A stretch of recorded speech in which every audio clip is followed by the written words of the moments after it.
You're watching the KOAM Morning News on Fox 14. Right now at 7, our very own Amber Jenkins is going to bring us the unknown story of a jazz hero from the area. Plus, we have an update on the shooting that took place in Kansas City on Wednesday. And we've got ourselves a little bit of rain, a little bit of snow rolling through the area. We'll take a look at that forecast, get you out the door, coming up. The 4 states' most watched news starts now. Good morning and welcome to the KOAM Morning News on Fox 14. I'm Caitlin O'Shaughnessy. I'm Chris Warner, just after 7 o'clock on this finally Friday in the 4 states. And it's been an emotionally trying week, so we're having a little fun off camera here. Yeah, we definitely are. You gotta lighten up because it really has. It's been a tough week. We've been covering a lot of different things out there. It started off with great celebrations. So much excitement, so much happiness, and then ran into tragedy. Yeah, very scary. So unfortunately, that's something that we are continuing to cover, of course. And we've got something else, though, to talk about this morning. Oh, yes, from the Lowell we do. Milken Center. That's right. The Lowell Milken Center for Unsung Heroes in Fort Scott, Kansas, explored the impact of late 1800s Kansas on jazz. KOAM's Amber Jenkins has more. Silver threads among the gold. Lim Shepard, renowned musician and historian, was the guest speaker showcasing how old-timey Kansas had an impact on jazz. Thinking I was going to find maybe 10 or 15 things to say, but I found a way to search the newspapers, and because quite a bit of it was written in newspapers. I was surprised to see how much was written in newspapers and then how many newspapers there were. This presentation was about jazz musician James Reese Europe, the latest figure recognized by the nonprofit Lowell Milken Center for Unsung Heroes in Fort Scott. Shepard played jazz, ragtime, and blues, making sure to let the audience know that this is a part of American history. I relate it to people's hometown because I want to get them thinking, oh yeah, we've heard of Potter's Grove, or oh yeah, there used to be an opera house here. And so let them know that that place on the corner there, that historic railroad depot, was a place that popular black musicians. And to keep the music going, Fort Scott High School jazz band played during the cakewalk. It feels like in my little corner in Kansas that we're the only jazz band, but it's like, no, there's like hundreds, if not thousands. Reporting in Fort Scott, Amber Jenkins, KOAM News. The presentation was funded by a Humanities Kansas grant. So absolutely impressive, and there's a lot of interesting history out there that folks do not know, and even though it's been out there for a long time, there's still things that we're learning and picking up on as things are discovered. That's what's so exciting about history. Every day, every day. I am full of wisdom. Yes, and you wise are. words. And sometimes I'm full of bad news. And today is a bad news bears kind of day out there in terms of the weather. Now, if you like snow, it's a good and bad news day. Some of you will see snow. That's the good news. The bad news is you're not going to see much out of it, unfortunately. And right now in Joplin, we're getting some rain showers out there. And for a moment, it was coming down pretty good. It's let up. But you can see on our camera on the Cornell Complex, wet roadways. We've got that north wind continuing to pick up, and we'll continue to see the showers. Wet roadways on the MoDOT camera, 20th and Range Line. It is very evident out there as we've had those rain showers. And hey, Skywatch Storm Tracker picking up on some lightning right now as we are looking down just to the east of Joplin, and Tennyson is going to hit me here, but I want to take a second. We're going to go, no, not out, in. We're going to go in a little closer on this batch of showers and storms here.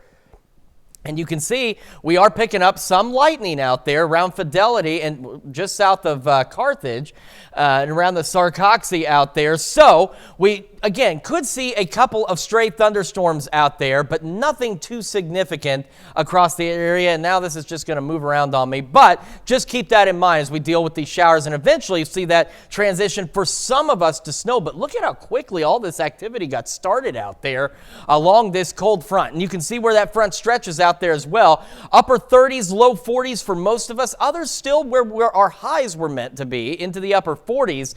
But we're all going to see those temperatures fall. Winds out of the north gusting upwards of 30. That'll put our wind chills into the 20s and teens. We'll have the rain and rain-snow mix continue until about 1 o'clock or so, and then it's gone. And we're mostly cloudy. Temperatures gradually falling back into the low 30s by this evening. Warmer weather is around the corner. We'll have a complete look at your forecast for next week here in just a few more minutes. Caitlin? All right, thanks, Chris. Well, police say deadly gun violence during the Kansas City Chiefs victory rally appears to have been sparked by a dispute. A 43-year-old mother of two, Lisa Lopez Galvin, and popular radio DJ was killed in the shooting. More than 20 others were injured, most of them shot, including nearly a dozen children. As of yesterday evening, 2 juveniles remain in custody in the case. An adult has been released. Authorities want to speak with people who were at the area about what they saw and are urging them to share any cell phone video they may have. And some 4 staters also witnessed Wednesday's tragedy in Kansas City. KOAM's Fernanda Silva spoke to 2 of them who shared what they saw, heard, and felt. I never thought a situation like this would ever happen, so that I would be a part of. So I don't know how I'm going to process the next couple of days, because the part that really rubs me wrong is that he touched me. And I was there. I mean, it was right there. Like, all the what ifs go through my head. He, according to Webb City resident Tara Yariane, is one of the suspects of being involved in the Chiefs Super Bowl parade shooting. She recalls the scary moments she lived alongside friends. We started to walk, and then we hear this boom, boom, boom, boom, boom, boom, boom. And my friend's daughter was walking next to me, and she looked at me, and she's like, was that gunshots? 30 seconds, it just wasn't very long afterwards. We hear this, move, move, move, move. And then he ran into me, and I was like, ow. And then next thing I know, he was on the ground right in front of me by a police officer and by another just normal person tackled him. Another 4 States resident, Daniel Ledoux, says he was only 50 yards from where the shooting happened. Next thing I know, I'm watching paramedics, police, EMTs, and local security just taking off, running off to our left. Ledoux took shelter inside the Union Station and then was moved to a parking garage. Everybody's getting phone calls from family. Hey, I know you're there. You okay? This is what we're hearing on the news. Our cell service was pretty bad, but people are trying to figure out what's going on. But figuring out what happened was and still is a process. Pulled into the church parking lot. As I started walking to church, I relaxed, and that's when the eyes started leaking. That's when reality hit and going, yeah, it did happen. While dealing with emotions, they hope for a better future. Hey, we're going to win the Super Bowl next year. Full confidence. The security next year at the parade is going to be so much different. And I'll be glad it's there after this. I'm just very thankful that my son didn't witness, my 9-year-old son didn't witness any of this. I don't want to be locked up in the house for the rest of my life. We want to be able to go out and do things and do these kind of things and celebrate our Chiefs and, all the things. In Joplin, Fernanda Silva, KOAM News. Ledoux highlighted bravery of law enforcement who are working in Kansas City. Up next, footage from the United Nations shows one of their health facilities destroyed in Gaza. And later, Democrats are facing opposition abroad and at home over supplying aid. You're watching the KOAM Morning News on Fox 14. Whoa. And it'll help drive you home. Come visit my staff and I at Landers Chevrolet of Joplin, or visit us online at landerschevroletofjoplin.com. A United Nations agency releases video showing destruction in Gaza, including at one of its health operations. Video shows a large path of destroyed buildings on the Gaza Strip, including major damage to the Beach Health Center. The center is run by the United Nations Relief and Works Agency. The video also shows damage to other buildings, streets, and alleyways. The agency has been deep in a crisis following allegations that 12 of UNRWA staff were involved in the October 7th Hamas-led attacks on Israel. A massive fire sweeps through a New Delhi building in India, killing 11 people and leaving 4 injured. Fire officials say the blaze started on the ground floor of the building, leaving the victims on the floors above trapped with no way out. The building housed a paint factory and a chemical warehouse. Emergency personnel were able to recover the bodies of the 11 victims after battling the flames for more than 5 hours. The cause of the fire is not immediately clear. And it's been almost 2 years since Russia invaded Ukraine, and foreign aid remains tied up in Congress. House Republicans have been vocal. Any foreign aid bill must include an overhaul of U.S.-Mexico border policies. Progressives, however, have their own concerns over funding Israel. Fox News congressional correspondent Aisha Hasni has a story from Capitol Hill.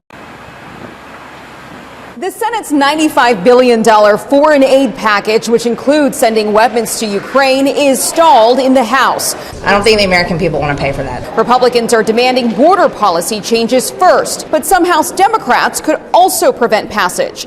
Leader Hakeem Jeffries is open to the idea of using a discharge petition to go around the Speaker and force action on the floor. We're going to utilize every available legislative tool. But he would need to whip up 218 signatures, and several progressives are already showing discontent over aid to Israel and the ban on humanitarian funds to UNRWA. I think there's also a lot of concerns about the restrictions on the aid to Gaza that the Senate put into the bill, including suspending aid to UNRWA, which is the only agency that can deliver aid in Gaza. Pressure to support Ukraine's fight against Russia is growing abroad. And I expect the United States to continue to be a staunch ally. As some moderate Democrats release their own outline for a border deal Thursday in a last-ditch effort to clear the path. This framework is a starting point, a hand extended to our Republican friends who are serious about reaching a compromise and getting anything done.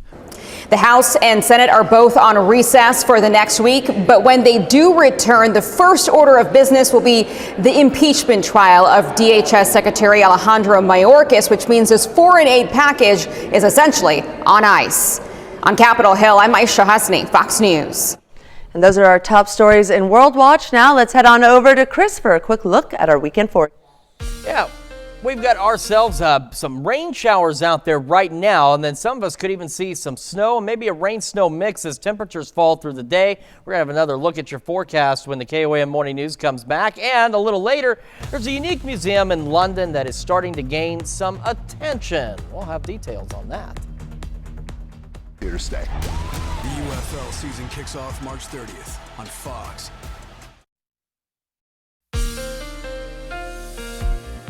Welcome back to the KOAM Morning News. So we've been continuing to see some rain showers for some of us out there. Our camera on top of the Cornell Complex downtown Joplin. It's cloudy, it is breezy, and you can see the roads are wet as rain showers have been rolling through the Joplin area. MoDOT camera 20th in range line. It's a little more damp on that camera. It's a little more wet out there because we've had some heavy bursts of rain out there across the area this morning. Skywatch Storm Tracker, you can see where that frontal boundary is. We're getting a lot more lightning. So again, a few thunderstorms were definitely possible with this activity, and we're starting to see few, but the good news is no severe weather expected. We got showers near Osceola and just north of Stockton, scattered around Greenfield, Mount Vernon, Monette. You are next. There's those lightning strikes out there across parts of Jasper and Barton counties. We've got the rain stretching from I-49 from just south of Nevada down into Neosho right now as well. And again, some of this on I-44 here is a little bit heavier, so do be prepared for that. And we've got a few scattered showers back into southeastern Kansas, just to the southeast of Parsons, or in between Pittsburgh and Girard, and a few scattered showers down into northeastern Oklahoma. All of this developing along this cold front, and take a look at just how quickly all these showers develop. So again, it's a situation, I think if we were in the springtime, it'd be a little bit different, but thankfully we're not in the springtime, so we're getting the good development of showers, but no severe weather with this. And then of course back behind it, there's snow and much colder air, and we are all going to get in on the much colder air, but not all of us will necessarily see snow. And future track by noon, we could have some light snow showers. Stockton, Nevada, Fort Scott, Pittsburgh, Lamar could see the better opportunities for a complete switch over to snow. South of that, you're going to get into that territory with the temperatures falling where you're going to have a rain-snow mix. And then the further south you go, some of it, you will only see rain. This won't actually transition to anything other than just rain out there because the temperatures down south won't fall as fast as they are up to the north. By the afternoon, the bulk of the activity is gone. And we're left with breezy conditions, cloudy skies, colder temperatures, and again, a few stray showers across parts of the area around Cassville and Bentonville out there. And then again, as we go into tonight, also staying mostly cloudy, breezy, and cold. The snow tracker, at best, a dusting for some of us. Stockton, the only ones showing up with maybe 1/10 of an inch of snow from all of this. So we're not expecting much, but slick spots will definitely be possible on the highways around the area. And as we mentioned, the winds are the other side of this factor. They'll be out in the north, gusting upwards of 30, potentially 35 miles an hour, and that'll put our wind chills back into the teens and into the 20s out there. So do be prepared for that through the afternoon and evening, especially if you have evening plans. While the rain and snow will be gone this evening, if you're going out tonight, you're going to want to bundle up. Something we haven't had to really do a lot of lately, but you're going to want to be prepared for that, as it will still be quite cold. And these gusty winds will continue into the first half of our Saturday, and they'll start to ease up and give us a bit of a break as we head into the afternoon hours. Rain falling in Joplin right now, 42, feels like 37, north-northeast breeze at 9. You can see where that frontal boundary is with the wind shift and the temperature shift, upper 30s, low 40s, and then a few locations still into the upper 40s out there. So we hit upper 40s for highs. We're going to have the wintry mix, the rain, temperatures gradually falling down to 38 by 11. Those upper 40s, most of us hit them early this morning. Again, some of us in that zone right now. All of us into the mid-30s by this afternoon. Temperatures cold but seasonable tonight as we fall back into the 20s as skies gradually clear out across the area. As we head into our Saturday, much colder. In fact, we should be in right around 50, and we're going to be in the upper 30s, but still gradually clearing. A little bit better Sunday, low 50s, sunny, and we'll see some clouds, some sun next week, but temperatures upper 50s, upper 60s, low 70s, and then some rain chances return as we head into next Thursday. That's Check Your Forecast. We'll be back with more right after this. Get hot savings during Reddick's Furniture and Flooring's President's Insurance. Premieres this Sunday on Fox. Nobody likes to talk about breakups on Valentine's Day, but a museum overseas is celebrating it. Everything on display represents broken relationships. Sounds of love fill the air in Croatia's capital city. But step inside one of Zagreb's most popular museums and all love is lost. If we're being realistic, every love will end one day. The Museum of Broken Relationships is counting on it, with a collection of nearly 5,000 items donated from people around the world who've fallen out of love. It's not the objects, but the stories that are intriguing. Like a diet book a woman got from her ex-husband. It was a great sign that their relationship was going nowhere. This Godzilla is the only thing still standing after another breakup. Ruminations of ruined relationships fill the sanctuary of failed love stories. This is a museum about love. We just may have a different view on love when it's over. Jemmy, visiting from Boston, says she can relate. I do have little possessions from past partners just to keep as a memory, and it kind of was comforting knowing that other people do the same thing as I do. The trip down Sentimental Street can take some tragic turns. This wedding dress is from a woman whose fiancé died before she got to wear it. Each memento perhaps a reminder that it's better to have loved and lost than never to have loved at all. Tina Kraus. The museum has a website showing a global map of broken hearts. You're invited to share your own story on brokenships.com. Certainly something for everyone. Right? Well, coming up, Ascension is set to transfer ownership of Via Christi over to Mercy Hospital. And rain continuing to fall for some of us out there, even some thunderstorm activity. Then we could see a transition to some snow later for some of us as well. We'll take a look at all of that in the forecast when we come back.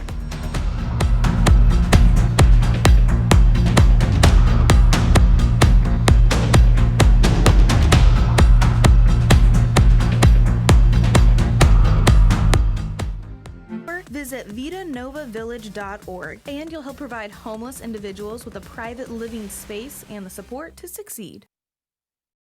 The 4 states' most watched news starts now.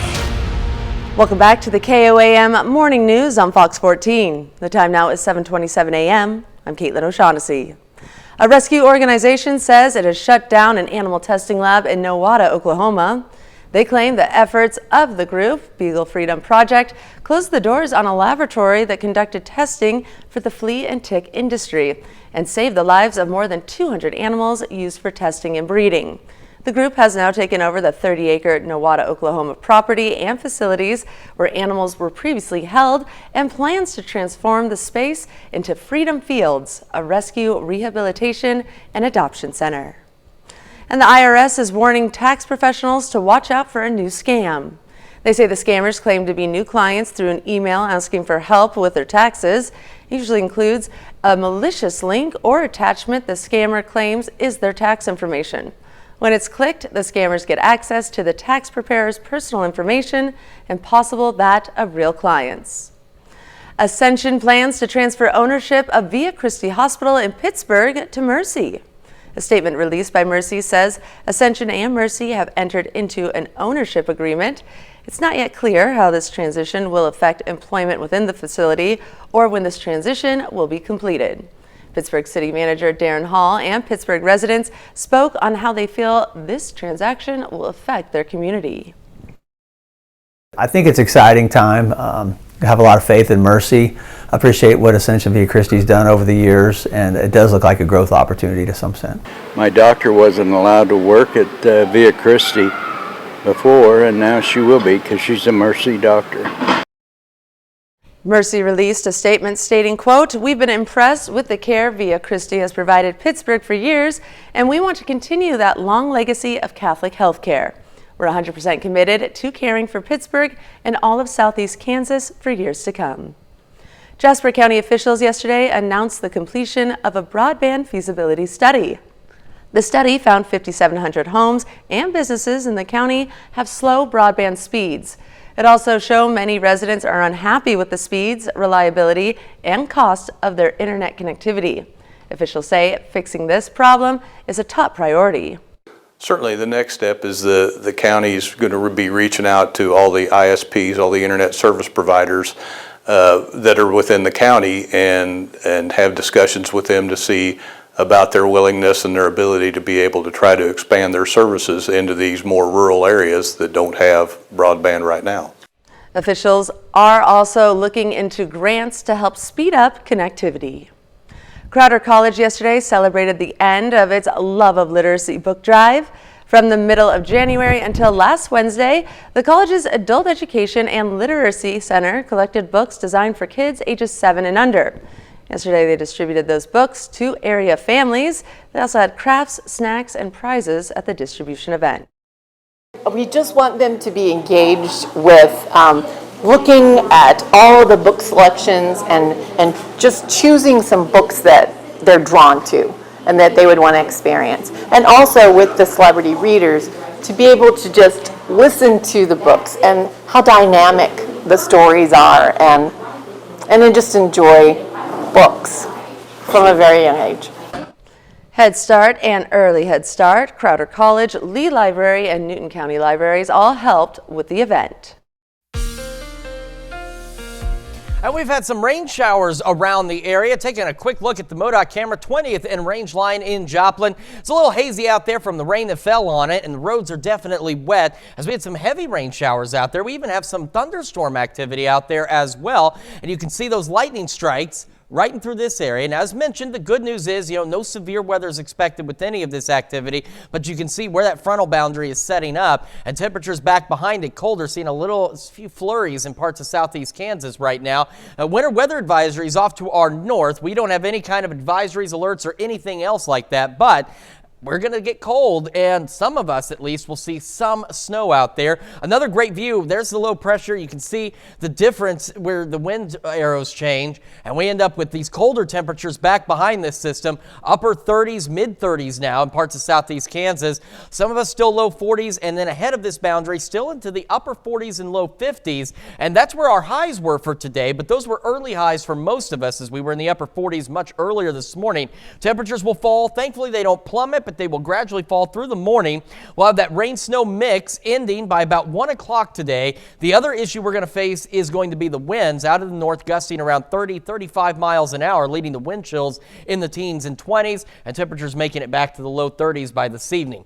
We will talk more about what we're expecting for the weekend and when the warm temperatures will return here in just a few more minutes. Caitlin? Well, that's a look at our top news stories coming up this half hour on the KOAM Morning News. Shannon Becker is with us to share his big 3 stories of the week. Must be magic. Hefty Ultra Strong with Fabuloso Scent. Welcome back. We've got Shannon Becker in the studio with his big 3 stories of the week. Good morning, Shannon. Good morning. What do you Ready? got for us? All right, number 3 this week, KOAM News Now. What's live and local where you are. Friday night late, it was almost into Saturday morning. A young lady, 24-year-old from the Oklahoma City area, was killed in a crash on I-44 near exit 4. What occurred, eastbound traffic, she was behind a tractor trailer that was in the de-acceleration lane to take the exit to the Petro 43 highway. For some reason, she struck the back of that tractor trailer and then went into the ditch. Life-saving measures were not successful there on the scene. We waited to release that information for a couple of days to make sure next of kin were notified. Our number 2 story, live and local at the Academy Sports and Outdoors. They released shirts the night of the Super Bowl, so it's always a big event out there at Academy. Of those 2 ladies there, they said, we don't want to be on camera, and then they did that. It was so fun. And then you call them out on They're it. like, yeah. No, they wanted to be on camera. Don't worry. These are good friends, the Holsteins. I love that. Isn't that fun? Look at that necklace. You think you could rock that? Incredible. Yeah. I'm loving it. Totally. So you can check it out on our website. This story and all the others, of course, it's all been overshadowed by what happened after the rally on Wednesday. Our number 1 story. A week ago this morning, shots rang out, in fact, on West 7th Street, just west of downtown near 7th and Moffett. A Joplin police officer had responded to reports of a suspicious person, and that person ended up being shot in the hand, wrist area, non-life-threatening injuries. They're still continuing that investigation as that officer, we are aware, is still on leave. And then our bonus story, it's a big one. It's a big biscuit. That's right. Breakfast and lunch. So they do, it's 6:30 to 2:30. It's kind of a kind of different trend in these restaurants. Yeah, it works with my schedule. Yeah, definitely. The Big Biscuit. We talked to the president of the company right there yesterday as they were opening. It's their 27th location, but they're just right here in our pretty much area. They're Kansas City, Tulsa, peppered in between, and they're going to be going into Arkansas, he said, hopefully. But all local workers, it looks really local big managers, too. It's not some small little place. They've got a meeting room that seats 36, Joplin Fire Department. Really? All the heads of the fire department yesterday had a meeting there, a private meeting.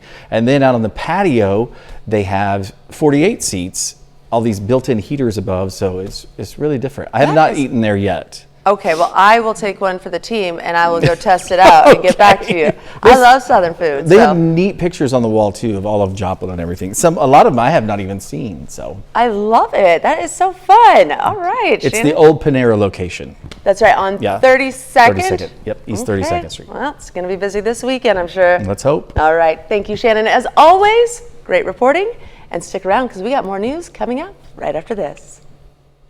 It's Christy with Miss Daisy's, and President's Day is here. Miss out on the savings? Visit us today and let us help you create a beautiful home.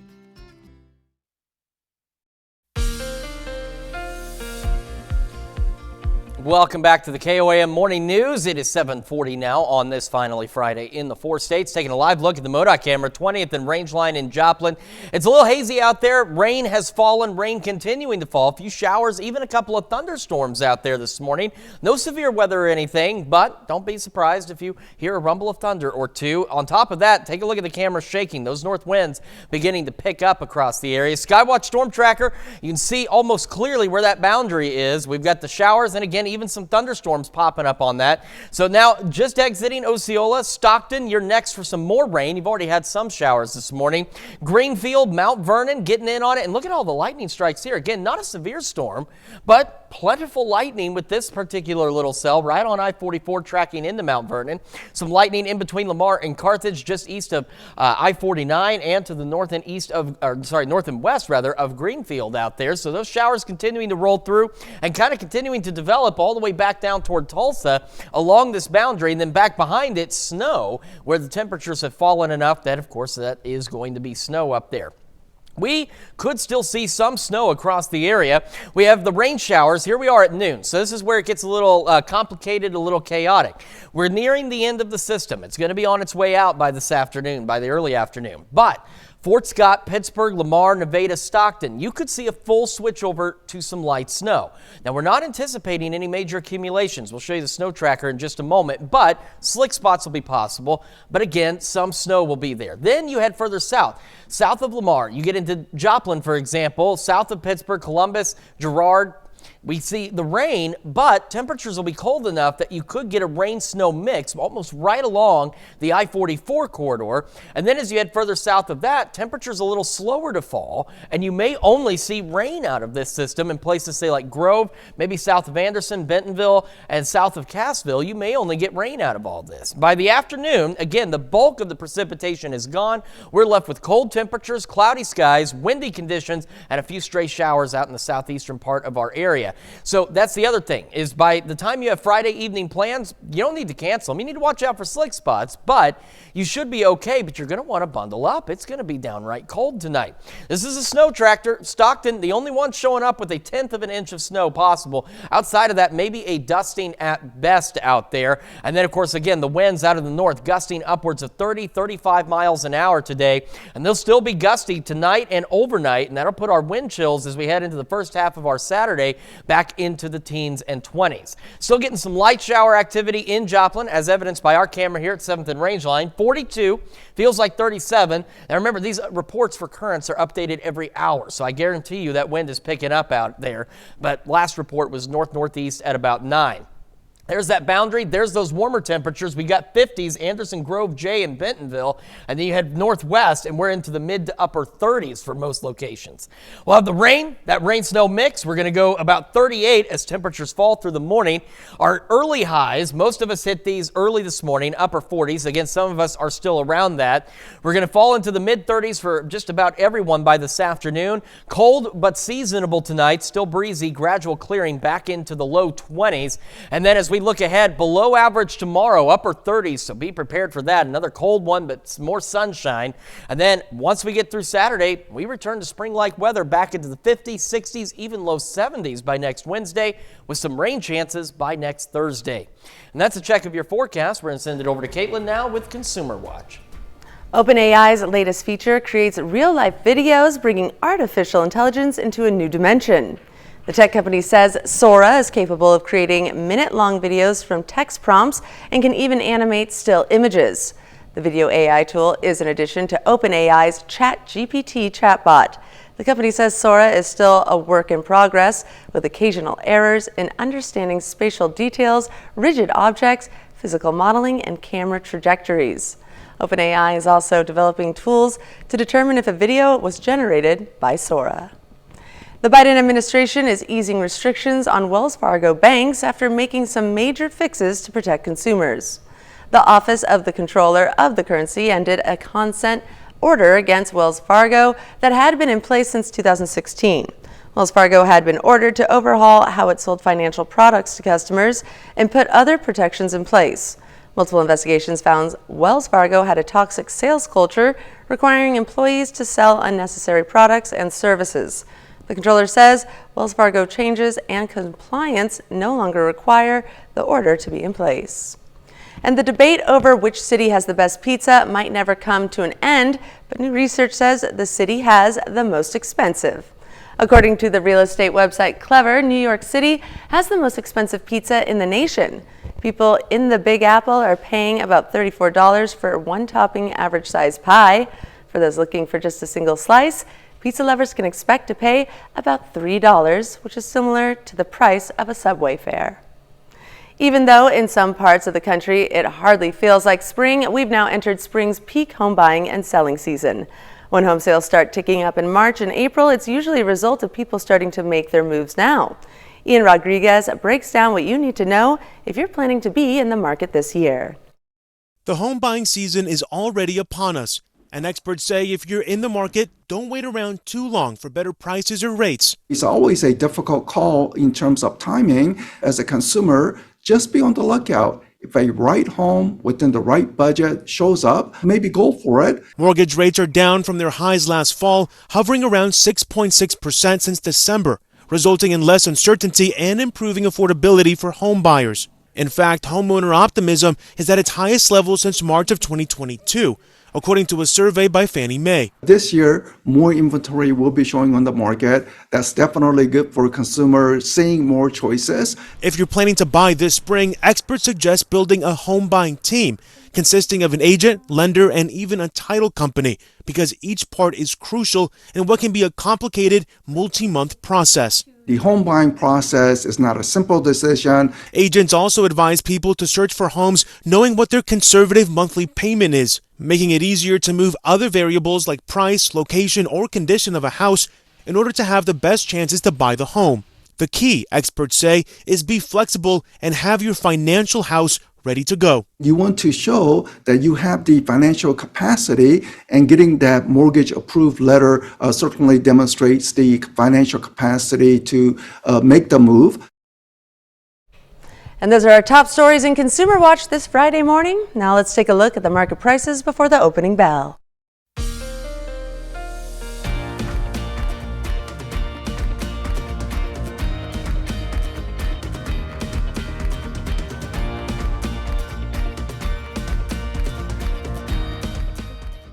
We're sharing the love all February with... It's too late. Understand the threats. ProtectPressFreedom.org. Students in Virginia are using their extra time in the classroom to help others. Sarah Allen shares how these students decided to give back to their community.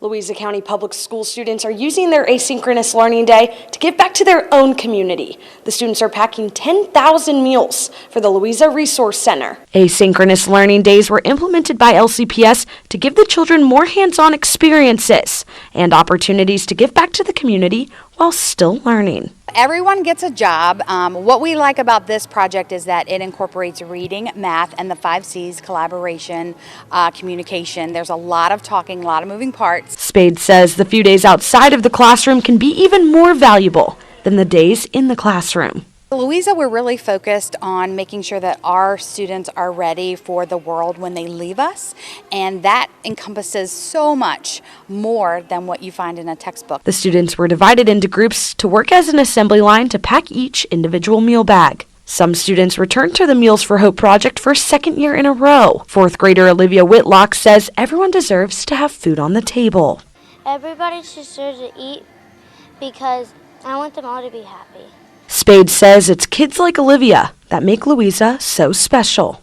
Our kids really shine, and the kindness initiatives that we have are rooted in love for one another, and I think this is a great example of that coming to life. The 10,000 meals will directly be donated to the Resource Council to then be distributed to local people in need.